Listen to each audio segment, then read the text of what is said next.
Silence has a weight in places like this. 300 feet below the Montana prairie, buried under concrete and steel, and the accumulated paranoia of 30 years of Cold War silence isn't the absence of sound. It's the presence of waiting, the kind of waiting that turns men's hair gray before their time, the kind that makes you count heartbeats between the clicks of a Geiger counter. Captain Warren Hadley had been listening to that silence for 6 hours straight. The communications vault was a concrete box 12 feet by 8, lit by fluorescent tubes that hummed with a frequency just below conscious hearing. Two walls were lined with teletype machines, their mechanical fingers occasionally stuttering to life to punch coded messages into yellow paper. The far wall held the decryption station, a steel desk, a mechanical cipher wheel that looked like something stolen from a World War II submarine, and a computer terminal with a green phosphor screen that hurt to look at for more than 20 minutes at a time. Hadley had been looking at it for 6 hours. His eyes felt like someone had packed them with sand. His lower back sent sharp complaints up his spine every time he shifted in the government-issued chair that had probably been designed to prevent comfort on principle. The coffee in his mug had gone cold 3 hours ago, leaving a film of cream that looked like an oil slick. He didn't notice any of it. On the screen, lines of alphanumeric code scrolled past.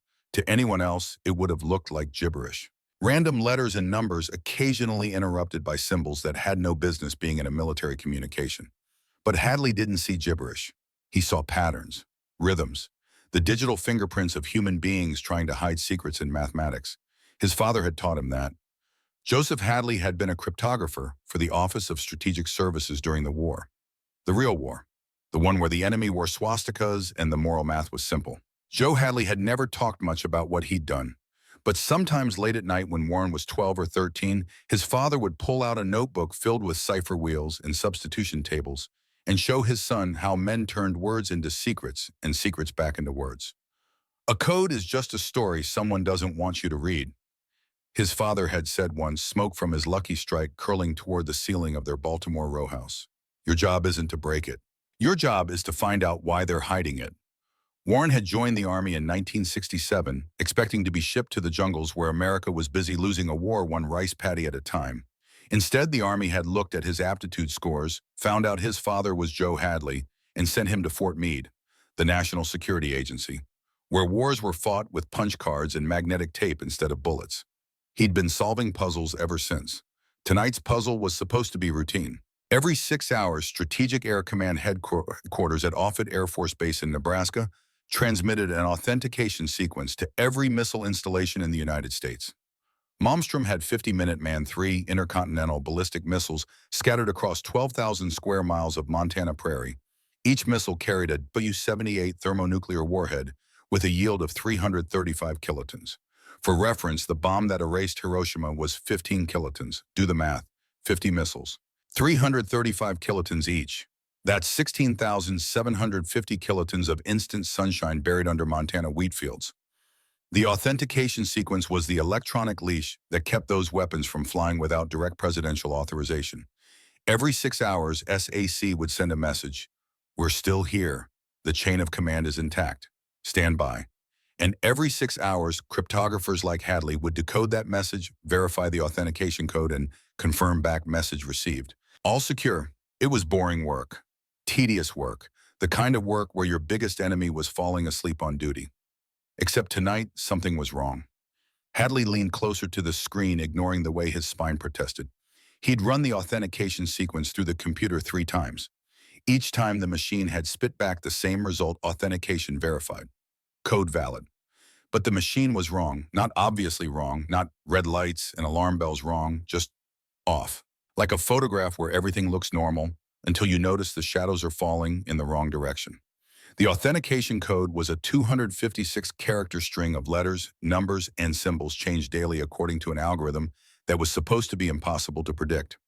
The algorithm incorporated 3 variables: the date a random seed generated at SAC headquarters, and a crypto key that was physically delivered to each installation by armed courier at the start of every month. Hadley had verified all 3 variables. Date was correct. Seed matched the expected value. Crypto key was current. But there, buried in the 187th position of the string, was a timestamp marker, a piece of metadata that recorded the exact moment the message had been generated. Most people never looked at it. It was decorator information, like the postmark on a letter. Hadley always looked at it. Tonight's timestamp was 2231:47, 18.1031 p. m 47 seconds, 1800ths of a second. The previous authentication sequence received 6 hours ago had a timestamp of 163:14715. 6 hours before that, 103:14719. 6 hours before that, 043:14714. Hadley had pulled up the logs for the past 3 weeks. 28 authentication messages. Every single one had a timestamp ending in 47 and between 14 and 1900ths of a second. That shouldn't be possible. Message generation was supposed to be instantaneous from the operator's perspective, but in reality it took between 2 and 8 seconds for a human being to receive the order to transmit, walk to the communications terminal, and press the send button. The hundredths of a second variance should be random, completely random. This wasn't random. This was a pattern. Hadley rolled his chair back and rubbed his eyes with the heels of his hands. Maybe he was seeing things. 6-hour shifts in a concrete box could do that. Make you see conspiracy and coincidence. Except his father had taught him something else. In cryptography, Joe Hadley had said, there's no such thing as coincidences. If you see a pattern, someone put it there.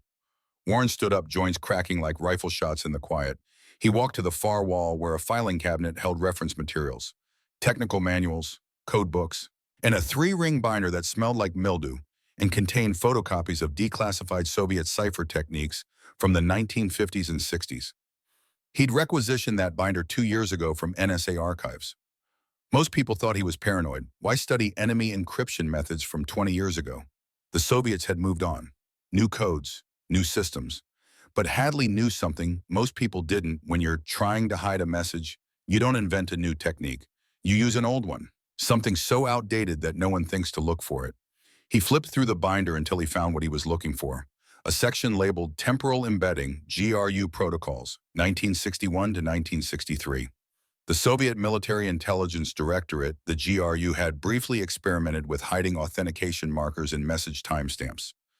The idea was elegant. If you're sending routine traffic that everyone expects to see, you can encode secondary information in the exact timing of transmission.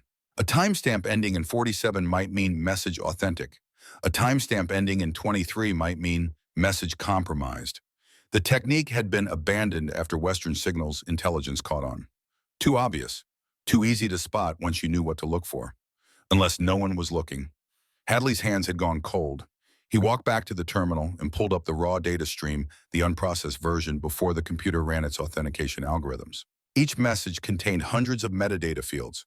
Error correction codes, routing information, protocol headers, and there buried in a field labeled packet sequencing, internal use only, was another number, a 4-digit code that changed with every message. Tonight, 4721, 6 hours ago, 4715, 6 hours before that, 4719. The last 2 digits matched the hundredths of a second in the timestamp. Hadley felt something cold walk down his spine. This wasn't coincidence. This was signature. Someone was using a 30-year-old Soviet cipher technique to tag messages inside the United States military command network. He sat down slowly, trying to think through what this meant. Maybe it was a test. Maybe NSA was running a penetration exercise, seeing if anyone would notice. Maybe the teletype machine behind him stuttered to life with a mechanical scream that made him jump. Yellow paper began feeding through the mechanical hammers, striking with the sound of machine gun fire in the enclosed space. Hadley spun his chair around and watched the message print line by line, character by character. Priority flash, top secret, SIOP, ESI from SINSAC OFUT, AFB, and E to all ICB. M installation subject DEFCON upgrade. Immediate action required. Effective 2,250 hours, November 12, 83. DEFCON status upgraded to DEFCON 2. Operational readiness condition 2. Prepare for possible execution. Authentication code follows. The machine continued printing, spitting out the 256-character authentication string that would verify this message came from Strategic Air Command and not from some enemy with a radio transmitter in a dream. DEFCON 2. Hadley felt his mouth go dry. The defense readiness condition scale ran from 5 to 1. DEFCON 5 was peacetime. DEFCON 4 was increased intelligence gathering. DEFCON 3 was elevated alert. DEFCON 2 had only been declared once in American history, October 1962, during the Cuban Missile Crisis, when Soviet ships carrying nuclear warheads steamed toward Cuba and the world held its breath, waiting to see if Kennedy would blink. DEFCON 2 meant prepare for nuclear war. DEFCON 1 meant execute nuclear war. The teletype continued spitting paper. Hadley's training took over even as his mind screamed at him that something was desperately wrong. He tore off the message and carried it to the decryption station. His hands moved through the familiar motions, enter the date, input the crypto key, feed the authentication string into the computer. The green screen flickered. Processing.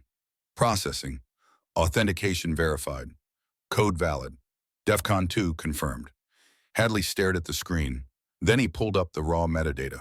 Timestamp 2247-47-16. Packet sequencing 4716. The pattern was still there. Someone had just ordered 50 nuclear missiles to prepare for launch using an authentication code that had been tagged with a Soviet cipher signature. Hadley's hand was shaking as he reached for the phone. It was red. A direct line to the command center 2 levels above where Colonel Garrett Thornhill was overseeing the night watch. He picked up the receiver. It was heavy. Everything in this place was heavy. Built to survive a nuclear blast. Built to keep functioning while the world ended. The line clicked open. No dial tone. Direct connection. Command, this is Crypto Vault, Captain Hadley. Thornhill's voice came through gravelly and calm. The colonel sounded like he smoked a carton a day, but Hadley had never seen him with a cigarette. Some men just developed that voice from years of shouting orders over artillery fire. Go ahead, Captain. Sir, I have a DEFCON 2 upgrade from SAC, authentication verified by computer, but I have concerns about the message integrity. A pause, then concerns. Yes, sir, the authentication code contains embedded patterns consistent with Soviet temporal marking protocols from the early 1960s. Someone's tagged this message. Another pause, longer this time. Hadley could hear background noise through the phone. Voices, someone shouting orders. The command center was already reacting to the DEFCON upgrade. Captain Hadley, are you telling me the computer verification is wrong? I'm telling you someone embedded a secondary signature in the authentication code using outdated Soviet techniques. That shouldn't be possible unless what? Hadley took a breath. Unless someone with access to our authentication generation system is deliberately planting false markers. Or unless this message didn't originate from SAC. The silence on the other end of the line was absolute. Then Thornhill's voice came back harder now. Captain, I need you to come to the command center immediately. Bring your findings, all of them. Yes, sir. And Hadley, don't discuss this with anyone else. Understood? Understood. The line clicked dead. Hadley sat for a moment staring at the phone in his hand. Through the concrete walls, he could feel rather than hear the base coming alive. Boots running, engines starting, the vast machinery of nuclear war grinding into motion. He looked at the computer screen one more time. Authentication verified. The machine was certain. The machine was confident. The machine was probably about to start World War III. He grabbed his notebook, stuffed it with printouts of the message logs and metadata analysis, and headed for the vault door. It was 4 inches of solid steel operated by a combination lock that could only be opened from inside. Security protocol: the cryptographer on duty couldn't be coerced into letting anyone in. Of course, that also meant he couldn't get out in a hurry. Hadley spun the dial through the combination sequence, his fingers steady despite the adrenaline singing through his veins. The lock disengaged with a heavy clunk.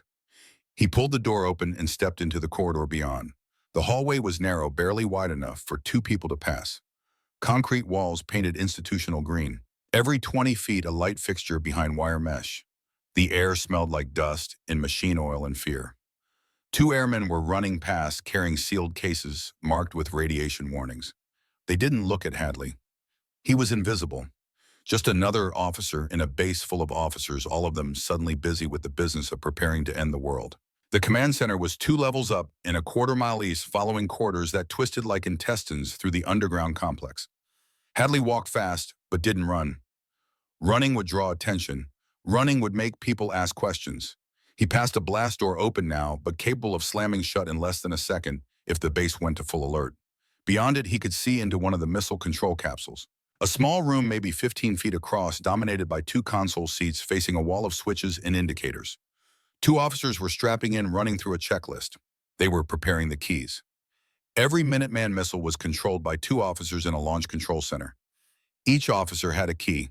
The keys were kept in a safe that required both officers' combinations to open. The keys themselves were inserted into consoles on opposite sides of the room, spaced far enough apart that one person couldn't reach both.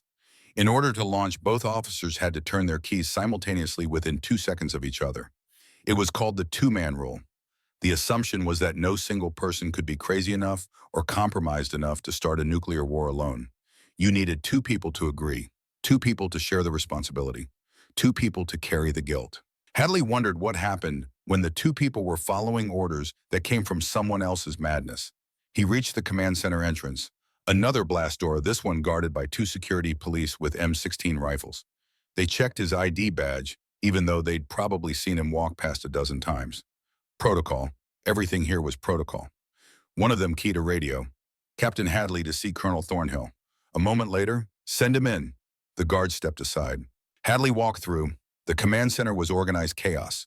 3 rows of console stations, each manned by officers monitoring different aspects of the base's operations. Communications, maintenance, security, logistics. The walls were lined with status boards showing the readiness state of all 50 missiles. Right now, they were flashing amber, standby, preparing for launch authority.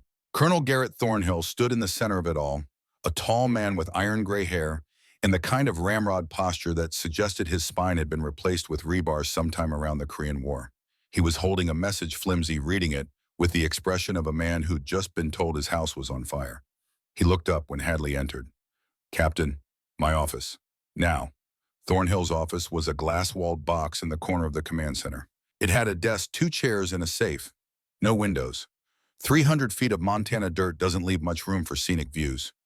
Thornhill closed the door and gestured to one of the chairs. Hadley sat. The colonel remained standing, arms crossed. Tell me, Thornhill said. So Hadley told him. The timestamps, the packet sequencing numbers, the Soviet temporal marking protocols, the pattern that had been building for 3 weeks. Thornhill listened without interrupting. When Hadley finished, the colonel walked to his desk and picked up the phone. He dialed a number from memory. This is Thornhill. I need a secure line to SAC headquarters. Priority authentication. A pause. I don't care if they're busy. Everyone's busy. This is about the DEFCON upgrade verification. Another pause. Longer. Then, General Carver, Thornhill at Malmstrom. Sir, I have a situation with tonight's authentication sequence. My cryptographer has identified pattern anomalies in the message metadata suggesting possible compromise. Silence as Thornhill listened.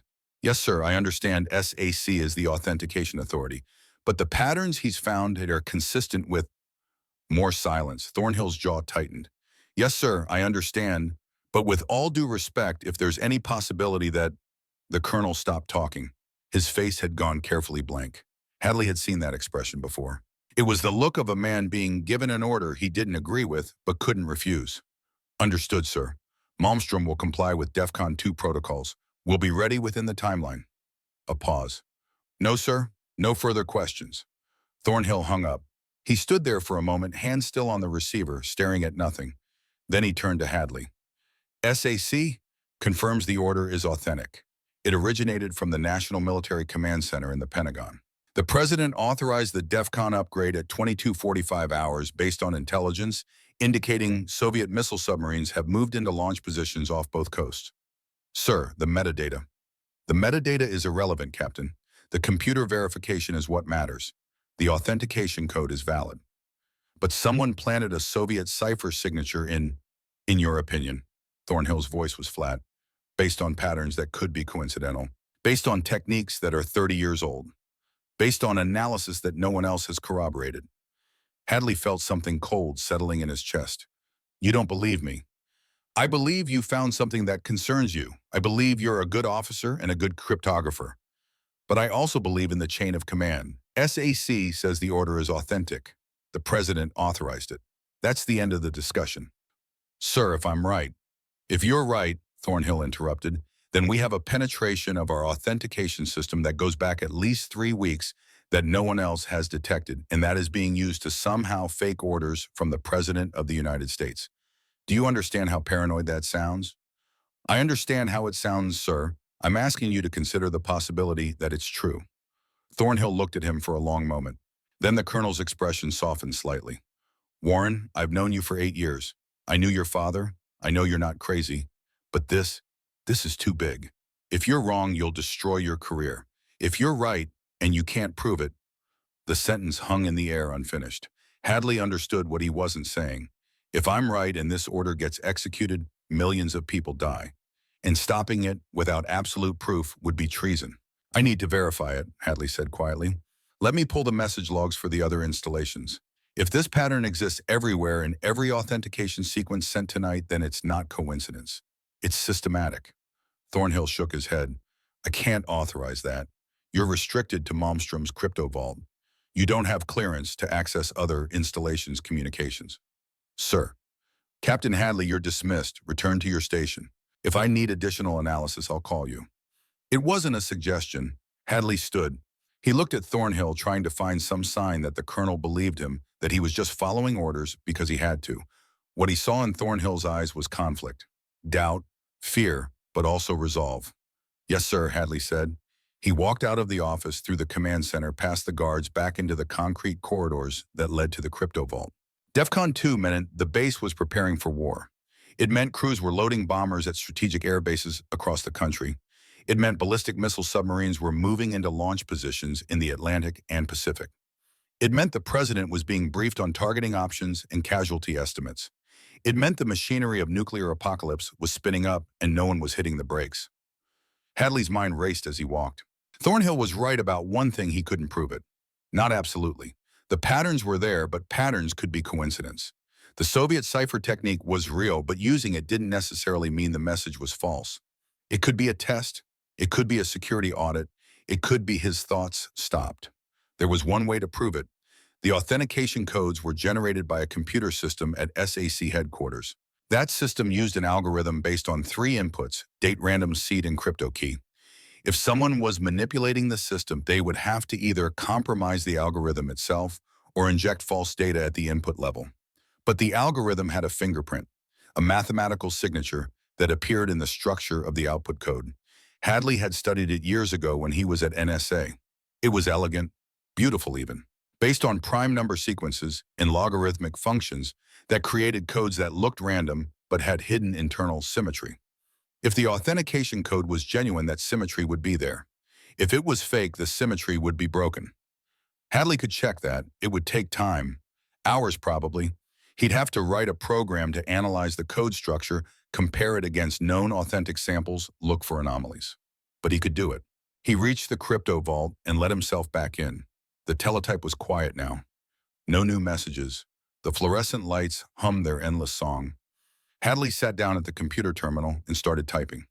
Outside, 300 feet above his head, the Montana night was cold and clear. Stars burned in the black sky.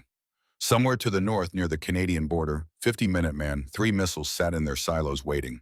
The launch sequence would take 12 minutes once the order was given. 12 minutes from presidential authorization to impact on Soviet territory. Then another 12 minutes for the Soviet response to arrive on American soil. 24 minutes to end civilization. Hadley looked at the clock on the wall. 23:14 hours, 11:14 p.m. He had no idea how much time he had before someone gave the order to turn those keys. But he knew one thing with absolute certainty. If he was right and he couldn't prove it in time, the pattern he'd found in those authentication codes would be the last puzzle he ever solved. His fingers moved across the keyboard, writing code, chasing truth through mathematics. In the silence of the vault, the only sound was the clicking of keys. And somewhere far away, in places he couldn't see, other men were typing other codes into other computers, following orders that came from sources they trusted. The machinery of war turned, and Captain Warren Hadley worked alone 300 feet underground, trying to prove that the end of the world was based on a lie. Warren Hadley's eyes burned. The computer screen had reduced itself to a green blur sometime around midnight. Now, nearly 2 hours later, the phosphor glow felt like it was drilling directly into his skull. He'd given up on blinking regularly. His body had forgotten the reflex.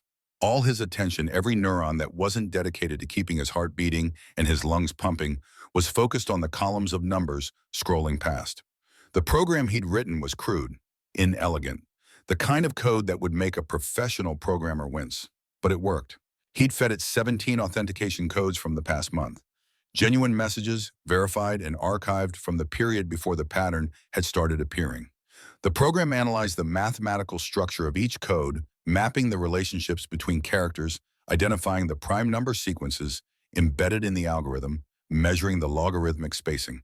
Every authentic code showed the same signature, a hidden symmetry that existed below the level of conscious detection, like a watermark on currency, proof of genuine origin. Then he'd fed it tonight's DEFCON 2 authentication code. The program had been running for 90 minutes. The computer at his station wasn't built for this kind of computational heavy lifting. It was designed for decryption, not advanced mathematical analysis. But Hadley had written the code to be thorough, exhaustive. He needed certainty. The screen flickered. A new line appeared, analysis complete, generating report. Hadley leaned forward, ignoring the protest from his lower back. His coffee mug was empty. Had been for hours. His mouth tasted like copper and stale cigarettes, even though he didn't smoke. The report began printing to the screen, line by line. Authentication code structural analysis sample. DEFCON 2. Upgrade. December 12, 1983, 22:47 hours. Prime number sequence distribution. Anomalous expected interval. 7.3 plus or minus 0.4. Characters observed interval 7.8 plus or minus 1.2. Characters variance outside acceptable range. Logarithmic spacing pattern disrupted expected decay rate 0.69, 3 ln2. Observed decay rate 0.72, 1 deviation 4.04%. Threshold 2.00%. Internal symmetry check failed mirror point consistency 73.2%, required minimum 95.0%. Conclusion code structure inconsistent with authenticated SAC generation. Algorithm, probability of genuine origin 8.3%. Hadley stopped breathing. 8.3%. The authentication code that had ordered 50 nuclear missiles to DEFCON 2 had less than a 1 in 10 chance of being genuine. His hands were shaking as he hit the print command. The dot matrix printer beside the terminal whined to life, its print head skating across the paper with a sound like angry insects. The report emerged one painful line at a time, the printer clearly unhappy about being asked to work at 1 in the morning. Hadley tore off the printout as soon as it finished. He read it again, forcing himself to go slow to check his work, looking for errors, looking for anything that might explain away what he was seeing. The numbers didn't lie. Someone had sent a false authentication code. Someone with enough access to the system to make it past the automated verification. Someone who understood the algorithm well enough to create a code that looked right to a computer, but was mathematically wrong when analyzed at a deeper level. The Soviet cipher signature in the timestamp. The structural anomalies in the authentication string. Two different techniques pointing to the same conclusion. This wasn't a legitimate DEFCON upgrade. This was something else. Hadley looked at the clock. 0149 hours. Almost 2 in the morning. Thornhill would still be in the command center. DEFCON 2 didn't sleep. The colonel would be overseeing the alert posture, coordinating with SAC, managing the controlled chaos of preparing for nuclear war. Hadley grabbed the printouts, stuffed them in his notebook, and headed for the vault door.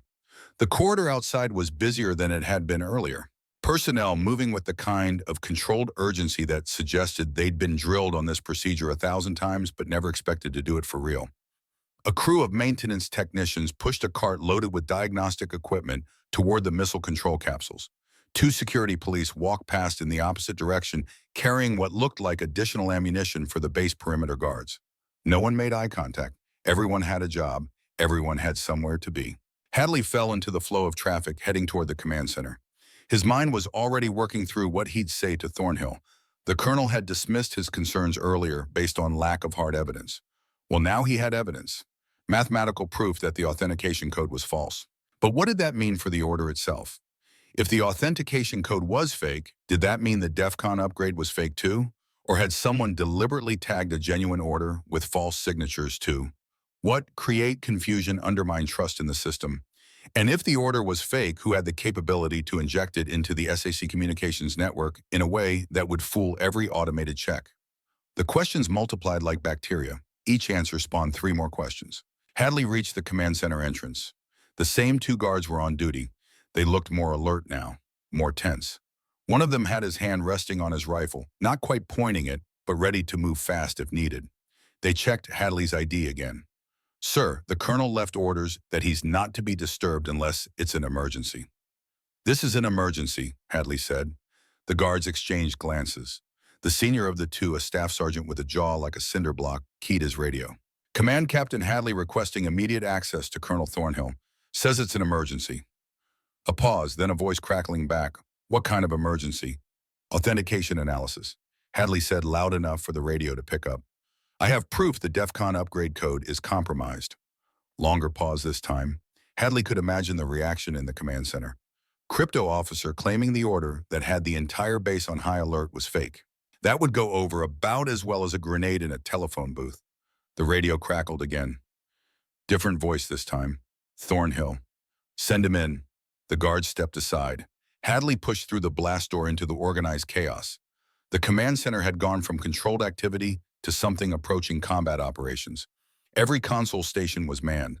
The status boards on the walls showed all 50 missiles in yellow status, fueled armed awaiting launch authority. Someone had wheeled in additional communications equipment, military-spec radio transceivers with encryption modules the size of suitcases. In the center of it all, Thornhill stood with 3 other officers clustered around a tactical display. One of them was Major Claire Ashford, the senior intelligence officer. Hadley had worked with her before. Sharp mind, MIT mathematics degree, before she'd been recruited by NSA. She looked up when Hadley entered, her expression unreadable. Thornhill turned from the display. Captain Hadley, you have 60 seconds. No invitation to the office this time, no privacy. Whatever Hadley had to say, he'd be saying it in front of everyone. He pulled out the printout. Sir, I ran a structural analysis on tonight's authentication code. The mathematical signature doesn't match authentic SAC-generated codes. The probability of genuine origin is 8.3%. Thornhill took the printout, scanned it. His face remained neutral. Explain in terms I can understand. The authentication algorithm embeds a hidden pattern in the code structure. Prime number spacing, logarithmic intervals, internal symmetry. It's like a watermark. Every genuine code has it. This code doesn't. Someone created a fake authentication string that passes the automated verification but fails deep mathematical analysis. How certain are you? 92% certain it's fake. Well, one of the other officers that Captain Hadley didn't recognize spoke up. That's not 100%. Nothing in cryptography is 100%, Hadley shot back. But 92% certainty means there's less than 1 chance in 10 this code is genuine. Ashford stepped forward, holding out her hand. May I? Hadley handed her the printout. She read it slowly, her eyes moving down the columns of numbers. Unlike Thornhill, she understood the mathematics. Hadley could see the moment it clicked. Her eyes widened slightly. This is solid methodology, she said quietly. If these calculations are correct. They are, Hadley said. Thornhill looked between them. Major Ashford, you're telling me you agree with Captain Hadley's assessment. I'm telling you his analysis is mathematically sound. If the authentication code fails structural validation at this level, that's a significant red flag. She looked at Hadley. But I want to verify it independently. Can you share your program code? It's on the Crypto Vault terminal. I can walk you through it. Do it, Thornhill said. Major, you have 30 minutes to confirm or refute Captain Hadley's findings. If you can't reach a conclusion in 30 minutes, we proceed with DEFCON protocols as ordered. Ashford nodded. Understood, sir. She gestured for Hadley to lead the way. They walked out of the command center together back into the quarters. Once they were out of earshot, Ashford spoke. You know what you're implying, right? If the authentication code is fake, someone with access to SA's communications sent a false DEFCON upgrade to every missile installation in the country. I know. That's not just a security breach. That's an act of war. Or an act of treason, Hadley said quietly. They reached the crypto vault. Hadley unlocked the door and they went inside. The space felt even smaller with 2 people. Ashford pulled up a chair next to the terminal while Hadley brought up his program code. Talk me through it, she said. Hadley explained his methodology, the mathematical principles, the analysis of authentic codes versus tonight's code. Ashford listened occasionally, asking questions, her mind clearly working through the logic at high speed. Then she started checking his code line by line, looking for errors. Hadley didn't take it personally. This was how verification worked. Trust but verify. Someone's life might depend on getting this right. A lot of someone's lives. 20 minutes later, Ashford leaned back.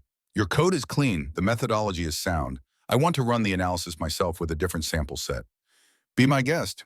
She pulled up the authentication archive, selected 10 codes at random from the past 6 months, fed them into Hadley's program, watched the results. Everyone came back with 95% or higher probability of genuine origin. Then she ran tonight's DEFCON 2 code. Probability of genuine origin, 8.3%. Ashford stared at the screen. Jesus Christ. Yeah, she turned to look at him. There's something else. You mentioned in Soviet cipher signatures in the timestamp metadata. Hadley pulled up the raw message data, showed her the temporal embedding pattern he'd identified, the consistent microsecond timing. the packet sequencing numbers that matched. Ashford went pale. I've seen this before. What? 3 months ago, I was analyzing Soviet communications intercepts, military traffic from their strategic rocket forces. We noticed they were using a timing-based authentication system for nuclear command and control, embedding verification codes in message timestamps to prevent spoofing. They're using the same technique we caught them using in the 1960s. No, they're using a modified version. More sophisticated, harder to detect, but the mathematical principle is the same. She looked at the data on the screen. Someone who knew about Soviet temporal embedding protocols could replicate it, plant it in our systems as a signature. Why would they do that? Ashford's expression was grim. To make it look like Soviet penetration. To create false evidence of enemy action. She paused. Or to signal to the Soviets that the message is part of a coordinated operation. The implications hung in the air like nerve gas. If someone was planting Soviet cipher signatures in American nuclear command messages, there were two possibilities. Either the Soviets had penetrated so deep into U.S. systems they could fake authentication codes, or someone inside the U.S. military was collaborating with them. Both options ended with mushroom clouds. We need to tell Thornhill, Hadley said. He's not going to want to hear this. He needs to hear it anyway. They left the vault and headed back to the command center. The guards waved them through without checking IDs this time. Inside, Thornhill was on a phone, his face locked in that same carefully neutral expression he'd worn earlier. He saw them enter and held up one finger. Wait. Yes, General, I understand. Malmstrom is at full DEFCON 2 readiness. All systems nominal. A pause. No, sir, no equipment issues. We'll be ready to execute on your order. He hung up, looked at Ashford. Major Turin, Captain Hadley's analysis is correct, sir. The authentication code fails structural validation. It's mathematically inconsistent with genuine SAC-generated codes. The other officers in the command center had gone quiet. Everyone was listening now. Thornhill's voice was very calm. You're certain? Yes, sir, I verified it independently. This code is fake. In the Soviet cipher signatures, present in the metadata, consistent with modified temporal embedding protocols we've observed in Russian nuclear command traffic. Thornhill closed his eyes for a moment. When he opened them, he looked 10 years older. Captain Hadley, Major Ashford, you're telling me that someone, either a Soviet penetration agent or an American collaborator, has injected a false DEFCON upgrade into our nuclear command network using an authentication code that passes automated checks but fails deep analysis, and they've marked it with Russian cipher signatures. Yes, sir, they said in unison. And the purpose of this would be what exactly, Hadley spoke. To trigger a nuclear alert that looks legitimate, to get our missiles ready to fly based on false intelligence about Soviet submarine movements. To what end? I don't know, sir. But if this is a test of our systems, it's the most elaborate test I've ever seen. And if it's not a test, then it's an act of war, Thornhill finished, or preparation for one. The colonel walked to his office, gestured for them to follow. Once inside, with the door closed, he picked up the red phone again. Get me SAC headquarters, General Carver. Priority override. A longer wait this time. Hadley could hear his own heartbeat. Ashford stood perfectly still, her hands clasped behind her back. The phone clicked. General Carver, Thornhill again at Malmstrom. Sir, I have new information regarding the authentication code integrity. He listened. Sir, my cryptographer and my intelligence officer have independently verified that tonight's DEFCON upgrade authentication code contains mathematical anomalies inconsistent with genuine SAC generation. Additionally, the message metadata contains temporal embedding patterns consistent with Soviet cipher protocols. More listening. Thornhill's jaw muscles worked. With respect, General, the computer verification doesn't account for deep structural analysis. The code passes automated checks because it's designed to pass automated checks. But when you examine the underlying mathematics, Thornhill stopped talking. His face had gone red. Hadley had never seen the colonel lose his composure, but he was close now. I understand chain of command, sir. I understand the president authorized this DEFCON upgrade. But if the authentication system has been compromised, if someone is feeding us false orders, the voice on the other end was loud enough that Hadley could hear it from across the office. Not words, just volume. Anger. Thornhill stood at attention even though he was alone in the office. Yes, sir, I understand. Malmstrom will comply with all lawful orders, but I am formally requesting verification through backup channels, independent confirmation from NMCC that the line went dead. Thornhill stared at the phone for a moment, then very carefully he set it back in the cradle. They hung up on me, he said quietly. Sir, Ashford ventured, SAC has been in contact with the National Military Command Center at the Pentagon. They have confirmed that the President authorized the DEFCON upgrade based on intelligence from DEFCON submarine tracking. Multiple Soviet SSBNs have moved into launch positions off the East Coast. This is not a drill. This is not a test. This is the real thing. Thornhill looked at Hadley. And General Carver just informed me that if I continue to question the authentication of lawful orders in wartime, I will be relieved of command and placed under arrest for refusing to obey a direct order. The office felt like all the air had been sucked out of it. They don't believe us, Hadley said. They can't afford to believe us, Thornhill corrected. Think about what we're asking them to do. We're asking them to ignore intelligence, indicating an imminent Soviet attack, because a captain and a major found some irregularities in the metadata of an authenticated message. We're asking the President to stand down a nuclear alert based on our mathematical analysis. We're asking them to verify the authenticity of the order through backup channels, Ashford said. That's standard protocol for exactly this kind of situation. Standard protocol went out the window when those Soviet submarines started moving. Right now, the National Command Authority is focused on one question. Are we about to be attacked? Everything else is noise. Hadley felt something cold settle in his stomach. So what do we do? Thornhill walked to the window of his office. Not a real window, just a glass wall looking out at the command center. Officers and technicians moved with purpose, following procedures, doing their jobs. We follow orders, Thornhill said. We maintain DEFCON 2 readiness. We prepare for the possibility of receiving launch authorization. He turned back to them. And we pray that someone higher up the chain figures out what you've figured out before the shooting starts. That's it. Hadley couldn't keep the disbelief out of his voice. We just wait. Unless you have a better suggestion, Captain. Hadley looked at Ashford. She was staring at the command center, her expression troubled. There is one other thing we could check, she said slowly. Thornhill turned. What? If someone injected a false authentication code into tonight's DEFCON message, they probably didn't just do it once.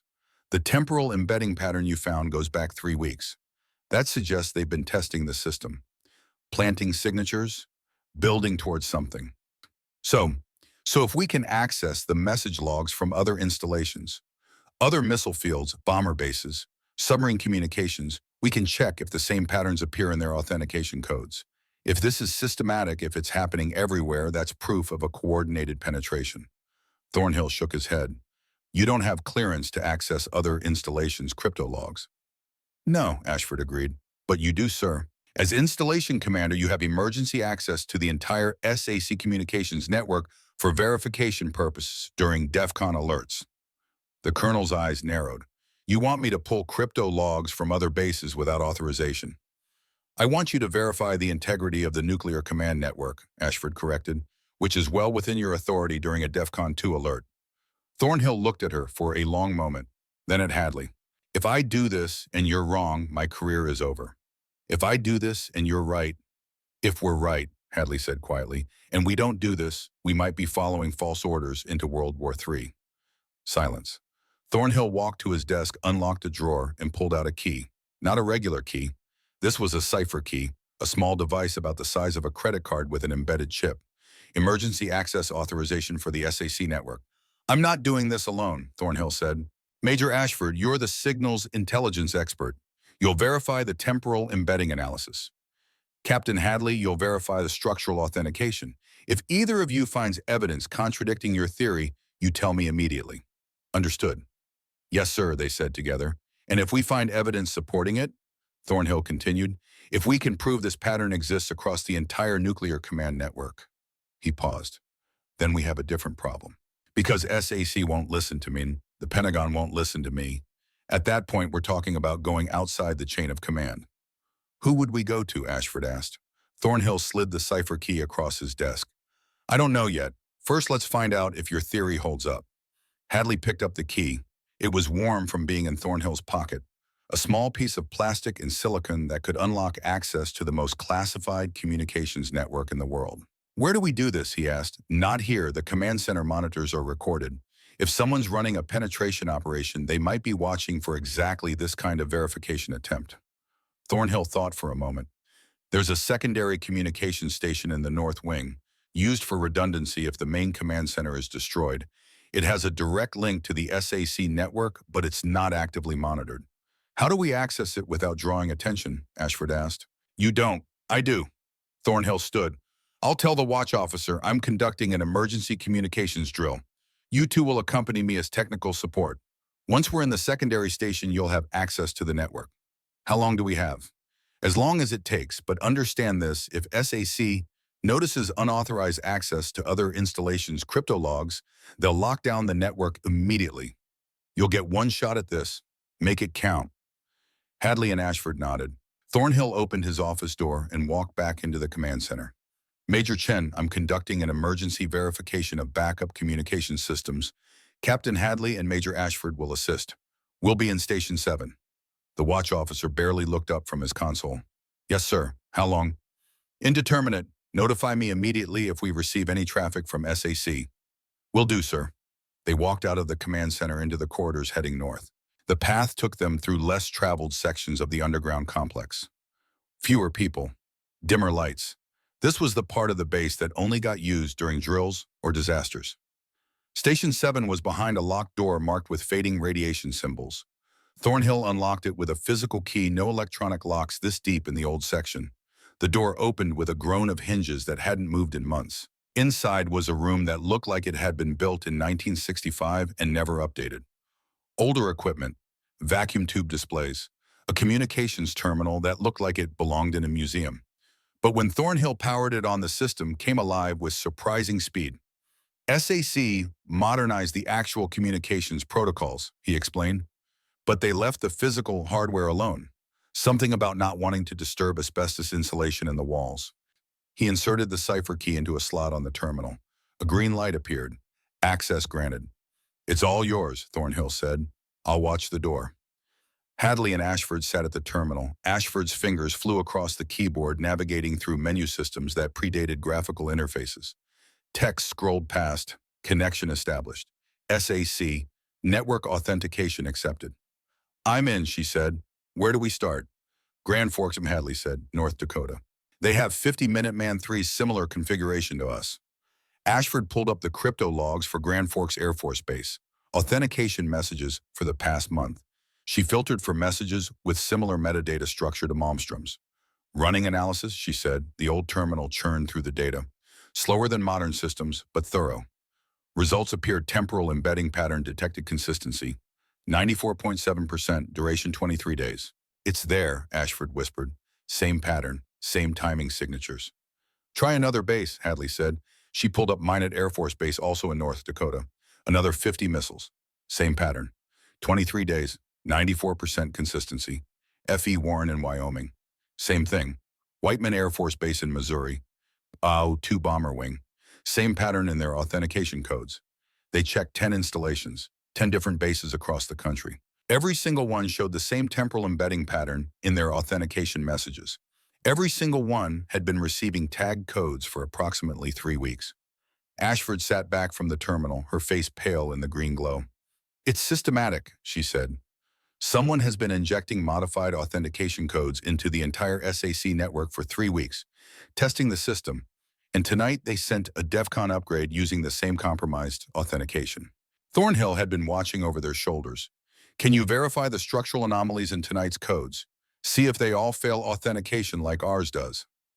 Hadley pulled up tonight's DEFCON 2 messages from each installation, ran his structural analysis program on them.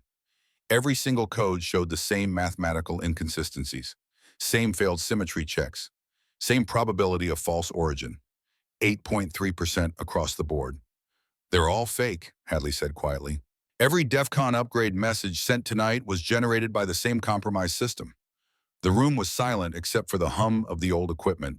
Thornhill walked to the communications terminal. He stared at the screen for a long time. Do you understand what this means? He finally said.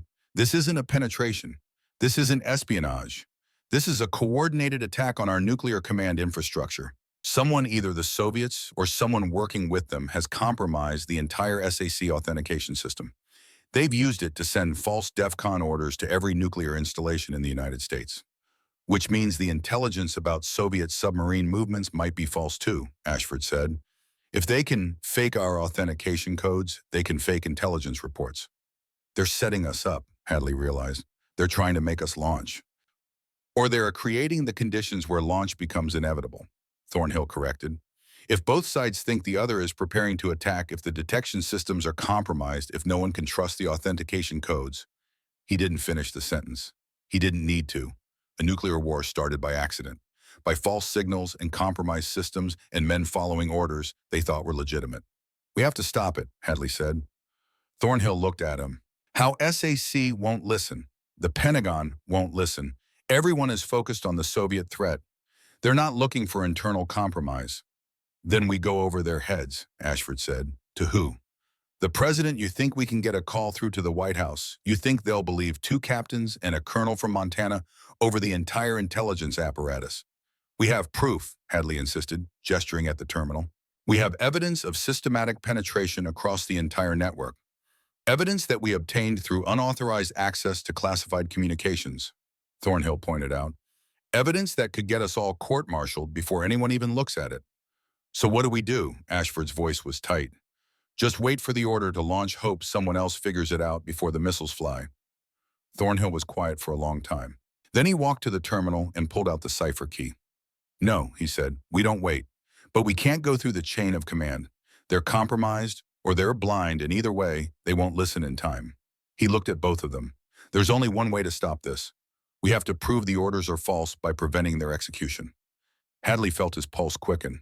Sir, if you're suggesting what I think you're suggesting, I'm suggesting that if we receive launch authorization based on a compromised authentication code, we don't turn the keys. We refuse the order. The words hung in the air like a death sentence. Refusing a direct launch order was treason, court-martial, military prison, possibly execution during wartime. But following a false order would kill millions. They'll relieve us, Ashford said. The moment we refuse, they'll send someone else to turn the keys.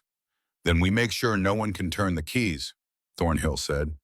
We disable the launch system. Hadley stared at him. That's sabotage. That's preventing an unauthorized launch based on false authentication. Thornhill's voice was hard. If I'm wrong, if these codes are somehow legitimate, despite all evidence to the contrary, then yes, I'll face court-martial. I'll spend the rest of my life in Leavenworth. But if I'm right and we do nothing, we become accomplices to nuclear war started by enemy action. He looked at both of them. I'm not ordering you to help me. This is my decision, my responsibility. But I need to know, are you with me? Hadley thought about his daughter, 8 years old, living in Spokane, inside the blast radius if the Soviets retaliated against a U.S. first strike. He thought about the pattern in the authentication codes, the mathematical proof that someone had compromised the system. He thought about his father's words. A code is just a story someone doesn't want you to read. Your job is to find out why they're hiding it. Someone had hidden a false authentication code inside the American nuclear command system, and Hadley had found it. Now he had to stop it. I'm with you, sir, he said. Ashford nodded. So am I. Thornhill's expression didn't change, but something in his eyes showed relief. Then let's get to work. We have a nuclear war to prevent. The secondary communications station fell silent after Thornhill's declaration. The old equipment hummed its endless song, vacuum tubes glowing orange in the dim light. Somewhere above them, 300 feet of Montana earth pressed down, and above that, the stars turned in their ancient dance, indifferent to the men below who were deciding whether to save the world or destroy their lives trying. Hadley's mind was already racing through the mechanics of what Thornhill was proposing. Disabling a launch control system wasn't like cutting a wire or flipping a switch. The Minuteman missile network had been designed by paranoid engineers during the height of the Cold War. Every safeguard, every redundancy, every backup system existed specifically to prevent exactly what they were planning to do. We need to understand the timeline, Ashford said, her voice steady despite the magnitude of what they were discussing. If SAC sends launch authorization, how long do we have before the missiles fly? Thornhill pulled up a chair. Even in crisis, his posture remained ramrod straight. Launch sequence is 12 minutes from presidential order to missile ignition, but the actual mechanics are faster. Once we receive emergency war order authentication, the launch control officers have to verify the code, open the safes, retrieve the keys, and execute the checklist. Under optimal conditions, that's 8 minutes. And if they're not optimal conditions, Hadley asked, we make sure they're not optimal. Ashford leaned forward. The missiles are controlled from the launch capsules. 5 capsules total, each controlling 10 missiles. Minimum of 1 capsule active to launch any birds. Maximum coverage requires 3 capsules operational. So we disable the capsules, Hadley said. Easier said than done. Thornhill stood and walked to a map of the base mounted on the wall. It was old, the paper yellowed, but the layout was still accurate. Each capsule is a reinforced bunker 60 feet underground. Blast door rated to survive near-miss nuclear detonation. 2 officers inside at all times during DEFCON alerts. They have independent power communications life support. They're designed to keep functioning even if the entire base is destroyed. What about the connecting systems? Ashford asked. The capsules have to communicate with the missiles somehow. Hardened cables, buried conduits, redundant pathways. You'd have to physically cut dozens of connections across miles of terrain. Thornhill shook his head. We don't have the time or the equipment. Hadley studied the map. 5 capsules arranged in a rough circle around the main base, each one positioned to provide overlapping coverage of the missile fields. A beautiful piece of strategic geometry, and right now a beautiful problem. What if we don't disable the capsules, he said slowly. What if we disable the launch authorization system? Thornhill turned. Explain. The missiles won't launch without valid emergency war order codes. Those codes are transmitted from the command center to the capsules. If we interrupt that transmission, the capsules can't verify launch authority, Ashford finished. Even if the officers turn the keys, the missiles won't fire without valid EIGO authentication. Correct. And the command center receives those codes from SAC via the primary communications array. Hadley pointed to a location on the map. Right here, North Antenna Farm. If we take down the array, SAC can't transmit launch codes to Malmstrom, Thornhill said, but they have backup systems. Secondary arrays, redundant pathways through other installations, which take time to activate, Ashford countered. 15, maybe 20 minutes to reroute through backup channels and reestablish authentication with the capsules. That gives us a window to prove the codes are compromised. Thornhill was quiet for a moment, thinking it through. It's not permanent, it buys us time, nothing more. And the moment SAC realizes Malmstrom has lost communications during a DEFCON 2 alert, they'll assume we're under attack. They'll reroute through other installations to get those missiles in the air. Then we use that time to contact someone who will listen, Hadley said. Someone outside the immediate chain of command. Someone who can order an independent verification of the authentication system. Who? Thornhill's question was blunt. I've already tried SAC, they hung up on me. The Pentagon is focused on the Soviet submarine threat. Who in the government has both the authority to halt a nuclear launch sequence and the willingness to believe 3 officers from Montana over the entire military intelligence apparatus? The question hung in the air like smoke. Ashford spoke quietly. There's one person, but it's a long shot. Who? Dr. William Perry, Deputy Secretary of Defense. He's a mathematician by training. Worked on electronic warfare systems before he joined DoD. If anyone in the Pentagon would understand the mathematical proof of compromised authentication codes, it's a him. Thornhill considered this. Perry reports to Secretary Weinberger, who reports to the President. That's the chain of command. But Perry has direct access to the President's science advisor, Ashford continued. He's been pushing for improvements in nuclear command security for years. If we can get our evidence to him and he believes it's credible, he has the authority to recommend the President halt launch operations pending investigation. How do we contact him? Hadley asked. We can't exactly call the Pentagon switchboard and ask for the Deputy Secretary of Defense at 3 in the morning. Ashford pulled out a small notebook from her pocket. I have his emergency contact information. NSA maintains a secure directory of senior DoD officials for intelligence briefings. Perry's on the list. Thornhill raised an eyebrow. You have the Deputy Secretary of Defense's emergency number memorized. I have a good memory for numbers, Ashford said simply. But we can't call from here. Any communication from Malmstrom to the Pentagon would be monitored and logged. The moment someone at SAC sees we're bypassing chain of command, they'll shut us down. Then we go off base, Hadley said. Find a civilian phone line. In the middle of a DEFCON 2 alert, security to lock down all access points. No one gets on or off base without authorization from command. Thornhill walked back to the terminal and stared at the evidence they'd collected. The pattern of compromised authentication codes. The mathematical proof of false origin. The systematic penetration across the entire SOI network. We need 2 things, he said finally. Time and a way to communicate off base without being detected. The antenna farm gives us time, But for communication, he paused. There's one option, but it requires someone on the inside who can help us. Who? Hadley asked. Lieutenant Tyler Brennan. The name landed like a stone. Ashford's expression hardened. The nuclear engineering officer, sir. He's 26 years old. West Point Honor Code. Son of an Air Force general. He's not going to help us commit what amounts to treason. Maybe not, Thornhill agreed. But he has access to the missile capsules and the technical systems. And more importantly, he's smart enough to understand what we're showing him. He's also trained to follow orders, Hadley pointed out. His entire career depends on doing exactly what he's told. Then we give him a choice, Thornhill said.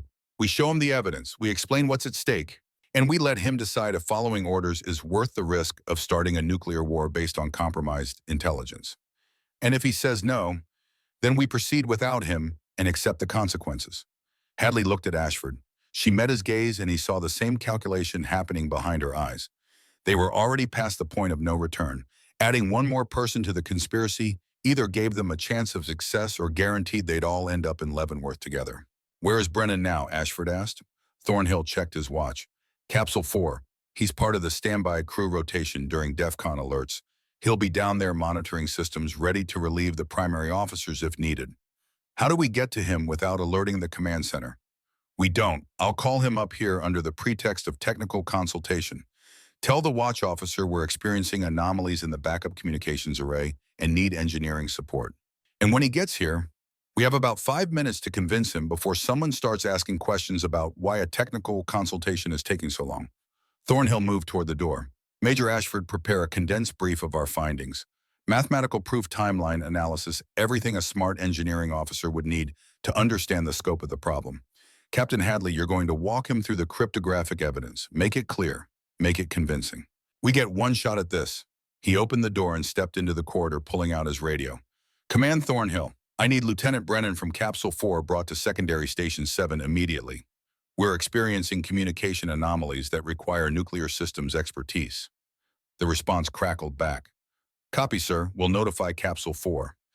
Thornhill returned to the room. 10 minutes, maybe 15. He'll have to go through security protocols to leave the capsule. And they used the time to prepare. Ashford organized the data into a clear presentation. The authentication code failures, the temporal embedding patterns, the evidence of systematic penetration. Hadley rehearsed his explanation of the cryptographic analysis, trying to find words that would convey both the complexity and the certainty of what they'd discovered.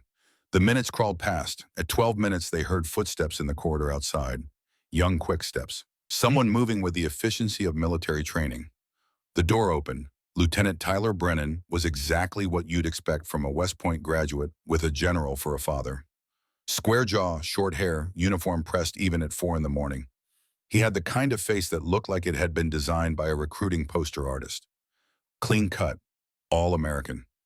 The kind of officer who'd probably never questioned an order in his life. He stopped in the doorway, taking in the scene. 3 senior officers clustered around an old communications terminal in a rarely used backup station at 4 in the morning during a DEFCON alert. His expression showed he knew something was wrong. Sir, he said, addressing Thornhill, you wanted to see me. Close the door, Lieutenant. Brennan hesitated for just a moment, then complied. The door clicked shut with a sound like a prison cell locking. Lieutenant Brennan, Thornhill began. What I'm about to show you is classified at the highest level. Before we proceed, I need to know, do you believe in the chain of command? It was a test question, a probe. Brennan's answer came without hesitation. Absolutely, sir. Chain of command is the foundation of military discipline. And if the chain of command was compromised, if orders were being given based on false intelligence or enemy action. Now Brennan hesitated. His eyes moved from Thornhill to Hadley to Ashford, trying to read the situation. Sir, I'm not sure I understand the question. I'm asking what you would do if you discovered that the DEFCON 2 upgrade we received tonight was based on false authentication codes. That someone, either Soviet intelligence or a collaborator, had penetrated our nuclear command system and was feeding us compromised orders. Brennan's expression shifted from confusion to alarm. Sir, that would be impossible. The authentication system has multiple redundancies: computer verification, human verification, cross-checking protocols. Show him, Thornhill said to Hadley. Hadley pulled up the terminal display, brought up the analysis they'd compiled. Lieutenant, I'm a cryptographic officer. This is Major Ashford's signals intelligence. For the past 4 hours, we've been analyzing tonight's DEF CON upgrade authentication code. We've found evidence of systematic compromise. He walked Brennan through it, the mathematical analysis, the structural failures, the Soviet cipher signatures in the metadata, the pattern extending across multiple installations. Brennan listened, his face growing paler with each revelation. When Hadley finished, the young lieutenant stood silent for a long moment. "This can't be real," he finally said. "If what you're showing me is accurate, it means the entire SAC authentication network has been penetrated. It means someone has the capability to fake nuclear launch orders. That's not possible." "It's not only possible," Ashford said quietly. "It's happened. The evidence is irrefutable." Brennan shook his head. "No, there has to be another explanation. Maybe it's a test. Maybe NSA is running a penetration exercise to see if anyone notices. Maybe—" "Lieutenant," Thornhill's voice cut through the speculation like a knife. "I've already contacted SAC headquarters. They've confirmed the DEF CON upgrade came from the Pentagon based on intelligence about Soviet submarine movements. They've ordered us to proceed with launch readiness.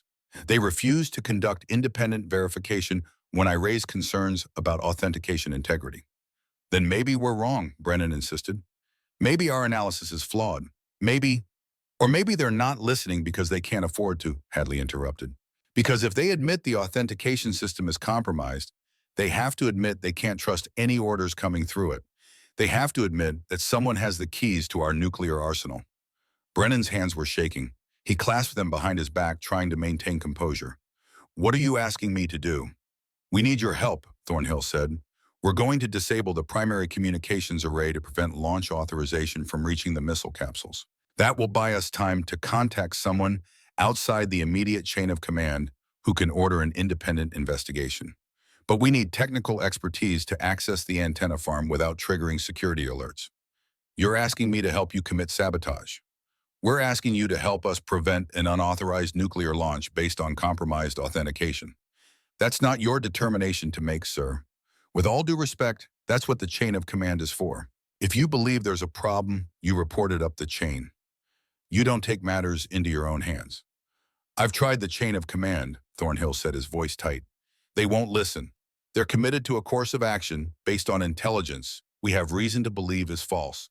If we follow those orders, if we turn those keys, we could be starting a nuclear war that the enemy has tricked us into starting."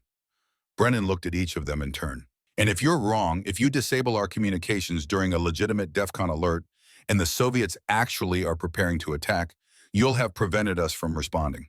You'll have left America defenseless." "We've considered that possibility," Ashford said.